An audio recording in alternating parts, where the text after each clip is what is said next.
Hello students, welcome back to our video. আজি আমি ভিডিওটো তোমালোকৰ ৰিভিজন চেপ্টাৰ 1 ৰ কোৱেশ্চন নম্বৰ 10 ৰ প্ৰশ্নসমূহ আমি সমাধান কৰিম। গতিকে এই প্ৰশ্নসমূহ সমাধান কৰাৰ আগতে তোমালোকে কিছুমান ফৰ্মুলা জনাটো খুবেই আৱশ্যক প্ৰয়োজন হৈ আছে কাৰণ এইখিনি সূত্ৰসমূহ আমি ব্যৱহাৰ কৰিয়ে এই প্ৰশ্নসমূহ আমি সমাধান কৰিম। গতিকে সেই সমাধান কৰিবলৈ আমাৰ যিখিনি সূত্ৰ ব্যৱহাৰ হ'ব সেইখিনি কোৱা হয় বীজগণিতীয় অভেদবিলাক। তো সেইখিনি তোমালোকে নিশ্চয় অষ্টম শ্ৰেণীত পঢ়ি আহিছা। সেইখিনি কি আছিলে আমি এবাৰ মনত পেলাই চাওঁ। সেইখিনি আছিলে আমাৰ a plus b whole square is equal to a square plus 2ab plus b square। এইটো এটা ফৰ্মুলা আছিলে। দুই নম্বৰ ফৰ্মুলাটো কি আছিলে a minus b whole square is equal to a square minus twice ab plus b square। আৰু এটা আছিলে a square minus b square is equal to a plus b into a minus b। গতিকে এই তিনটা formula নিশ্চয় তোমালোকে পঢ়ি আহিছিল আগতে ক্লাছ 8 ত হয়নে। গতিকে এইখিনি আমি ফৰ্মুলাই ব্যৱহাৰ কৰিম আমাৰ যিমানখিনি আমাৰ এই কোৱেশ্চন নম্বৰ 10 ত থকা প্ৰশ্নসমূহ আছে সেইখিনি আমি সমাধান কৰোতে এইখিনি আমি ফৰ্মুলা ব্যৱহাৰ কৰিম। গতিকে আমি প্ৰথমতে আমি 1 নম্বৰৰ যিটো আমাৰ প্ৰশ্ন আছে তাক আমি সমাধান কৰি চাওঁ।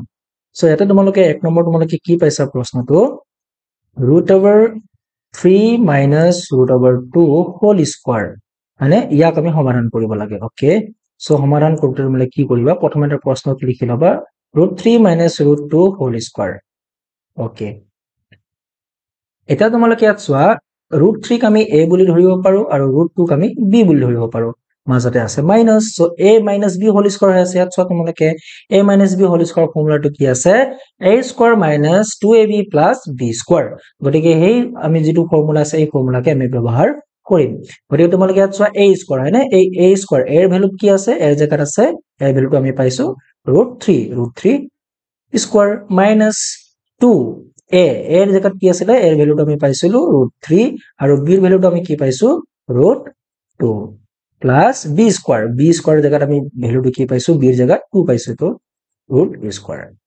ওকে, এতিয়া তোমালোকে এইখিনিতে আৰু এটা কথা জানাটো খুব প্ৰয়োজন যে যেতিয়া √3 স্কয়াৰ থাকে তেতিয়া ইয়াৰ অৰ্থটো হৈছে কি √3 into √3 আৰু যেতিয়া √3 আৰু √3 পূৰণ হয় মানে একেটা ৰুটৰ ভিতৰত থকা একেটা সংখ্যা যেতিয়া পূৰণ হয় তেতিয়া আমি ৰিজাল্টটো সেই সংখ্যাটোৱে পাম 3।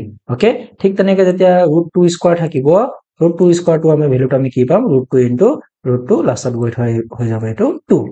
ওকে, যদি তোমালোকৰ √3 into √2 থাকে তেতিয়া তোমালোকে কি কৰিব লাগিব ৰুটৰ ভিতৰতে এই 3 আৰু 2 টো মাল্টিপ্লাই কৰিব লাগিব পূৰণ কৰিব লাগিব। তো 3 into 2 হৈ গ'ল √6। আমাৰ ৰিজাল্ট আমি কি পালো √6। সো ইয়াকে আমি ব্যৱহাৰ কৰো। এতিয়া আমি ইয়াত পালো কি √3 স্কয়ার মানে কি হয় √3 into √3। সো ইয়াত কি হ'ব আমাৰ 3 minus 2 এটা √3 আৰু √2 পূৰণ কৰিলে কি পাম আমি √6। সো আমি পাইছো কি √6 প্লাস √2 স্কয়ার মানে কি পাইছো আমি 2। গতিকে ইয়াত আমি 2 বহাই দিম।